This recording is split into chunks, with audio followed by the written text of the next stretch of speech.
कि आज हम जो है कक्षा 8 के गणित में जो अध्याय 7 हमारा चल रहा है घन और घनमूल, उसका एक और टॉपिक आज समझेंगे।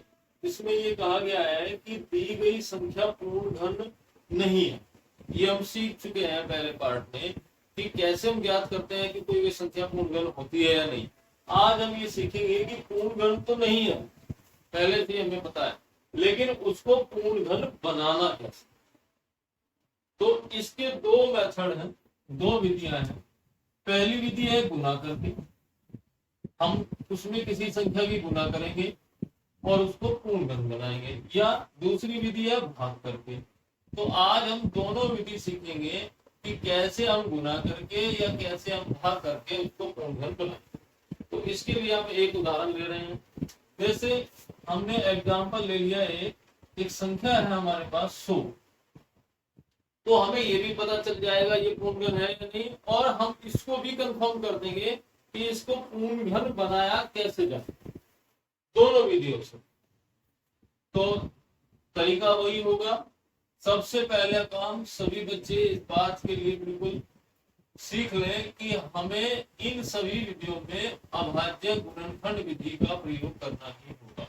और उसके लिए आपको हमने अभाज्य संख्याएं बता रखी है कि 20 तक की अभाज्य संख्याएं आप जो है अपने पेज पर, कॉपी पर कहीं भी लिख लें, जिससे आपको ये ढूंढना ना पड़े कि 20 तक कौन कौन सी अभाज्य संख्याएं।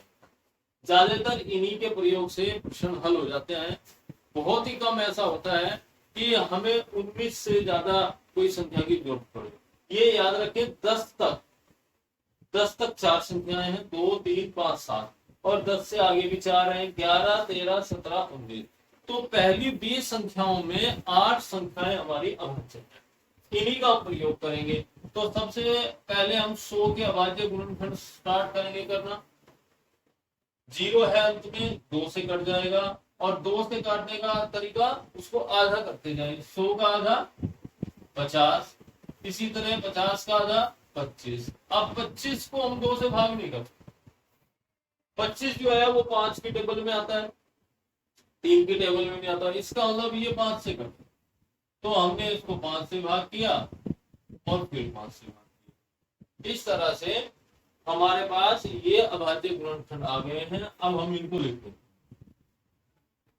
तो 100 के गुणनखंड आए 2 गुना 2 और 5 गुना 5। अब आप ये देखो कि जब हम ये जांच करते थे कि कोई संख्या पूर्ण घन है या नहीं, उसके लिए हर संख्या का त्रिक होना जरूरी था। अब 2 का त्रिक जब बनता, जब 2 3 बार आता, अब 3 बार तो ये है, ऐसे ही 5 भी 3 बार आना चाहिए था। इसका मतलब ये तो पक्का हो गया कि यहाँ त्रिक नहीं है, और अगर त्रिक नहीं है दोनों का, तो ये संख्या पूर्ण घन नहीं है। ये क्लियर है कि 100 संख्या पूर्ण घन नहीं है। अब इसको बनाने के लिए हम पहली विधि से हम जा रहे हैं, इसमें किसकी गुना करें कि ये पूर्ण घन बन जाए। अब इसमें 2 आया है 2 बार, और हमें त्रिक बनाने के लिए 2 चाहिए कितनी बार? 3 बार। तो यानी 1 तो 2 की कमी है इसमें। ऐसे ही 5 का त्रिक बनाने के लिए 5 कितनी बार चाहिए? 3 बार। तो एक कमी 5 में, अगर एक 2 आ जाए और एक 5 आ जाए, तो दोनों के त्रिक पूरे हो जाएंगे, और दोनों के त्रिक पूरे होने का मतलब है कि यह संख्या पूर्ण घन बन जाएगी। तो अतः दी गई संख्या पूर्ण घन नहीं है, ये हम जान चुके हैं। और पूर्ण घन बनाने के लिए, पूर्ण घन बनाने के लिए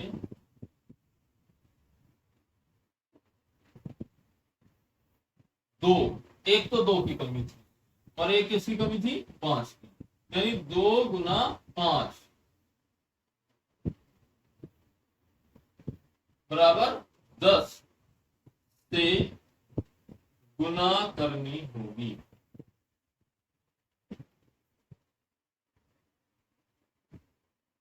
तो इस तरह से हम ये सीख गए हैं कि अगर इस संख्या को एक 2 और एक 5 यानी कुल मिलाकर 10 से गुना कर दें तो यह संख्या पूर्णगण बन जाएगी। तो इसमें हमने ये पहली विधि का प्रयोग किया गुना करके, कि किस संख्या की हम गुना करें कि यह संख्या पूर्णगण बन जाए। अब हम एक और उदाहरण लेने जा रहे हैं, उसमें हमने एक संख्या ले ली है 81 यानी 81। अब हम दूसरी विधि का प्रयोग करेंगे इसमें, कि इसमें भाग करने वाली विधि का प्रयोग करेंगे कि भाग करने से कैसे पूर्णगण बनती है। इसके लिए हम क्या करेंगे, वही काम जो हम बार बार करते हैं इन विधियों में, अभाज्य गुणनखंड। अभाज्य गुणनखंड करने के लिए पहले 2 से चेक करेंगे, लास्ट में आ रहा है 1, तो 2 से तो ये संख्या नहीं कटे, क्योंकि 2 की टेबल में कभी भी लास्ट में 1 नहीं। अब हम 3 पे चलेंगे, तो 3 पे भाग देने के लिए इनका जोड़ करेंगे, 8 और 1 का जोड़ आएगा 9, और 9 3 की टेबल में आता है। इसका मतलब ये बिल्कुल क्लियर है कि ये 3 से कट जाएंगे। 3 से भाग करेंगे, 3 से 8 में भाग देंगे, 3 दूनी 6, बच जाएगा 2, 2 के आगे 1 उतारेंगे, हो गया 21, और 3 सते 21, तो 3 से ये 27 बार कट गया, और 3 की टेबल में 27 आता ही है, वो हमें पहले से ही पता है। तो 3 से 27 9 बार, और फिर 3 से 9 को काटा 3 बार, और लास्ट में 3 से काटते हुए 1।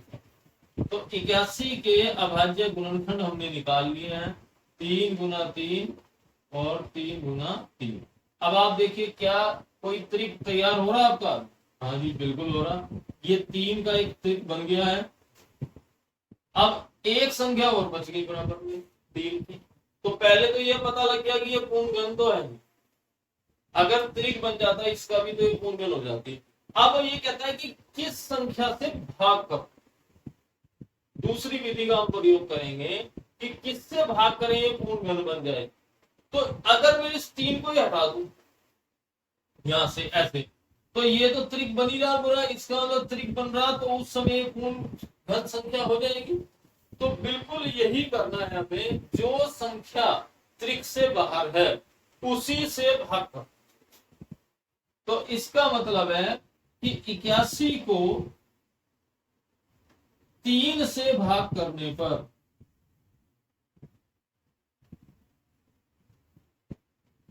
यह पूर्ण घन बन जाएगी या पूर्ण घन हो जाएगी। तो यही हमें काम करना है इन दोनों विधियों में, कि किससे गुना करें कि पूर्ण घन बन जाए, दूसरी विधि में किससे भाग करें कि पूर्ण घन बन जाए। अगर मैं यही पूछ लेता कि भाई बताओ, अच्छा ये भाग करना तो समझ में आ गया, जो एक्स्ट्रा था उससे भाग कर दिया, पूर्ण घन हो गया। लेकिन अगर मैं ये पूछ लूं बताओ 81 में किसकी गुना करेंगे ये पूर्ण घन बन जाए, बिल्कुल बता दें। अब इसका त्रिक बनने में किसकी कमी है? 3 एक बार तो आ रहा, 2 बार और आ जाता, यानी टोटल 3 बार हो जाता। कब? जब 2 3 हो रहा है। तो अगर मैं इसी प्रश्न में यह पूछ लूं बताओ इस प्रश्न में गुना कर किससे करते, तो 81 में किसकी गुना करते? 2 बार 3 की गुना करते। तो हम यह भी कह सकते हैं 81 को 3 गुना 3, 2 3 की कमी थी यहां पर, यानी 9 से गुना करके या 9 से गुना करने पर यह पूर्ण घन हो जाएगी।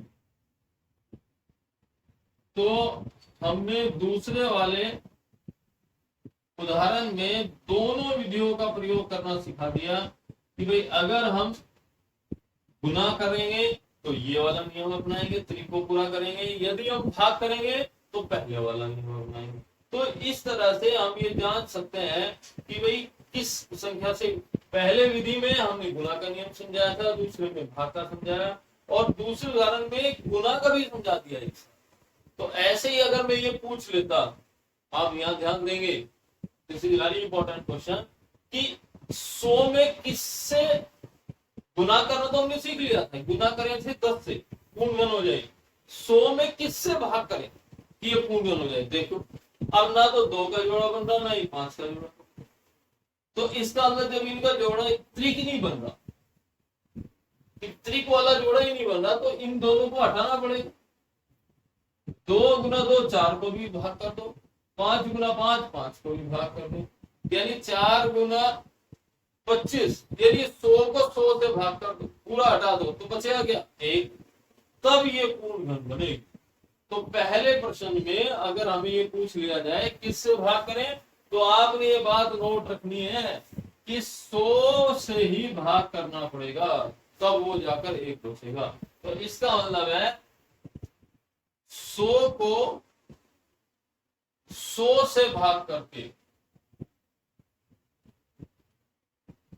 करने पर पूर्ण घन बनेगा। तो पहले प्रश्न में ये थोड़ा सा मुश्किल काम था, अगर वो भाग वाली विधि पूछ लेता तो हम कैसे करते, तो वो इस मेथड से करेंगे, उन दोनों को ही भाग करना होगा। आज के लिए इतना ही, थैंक यू।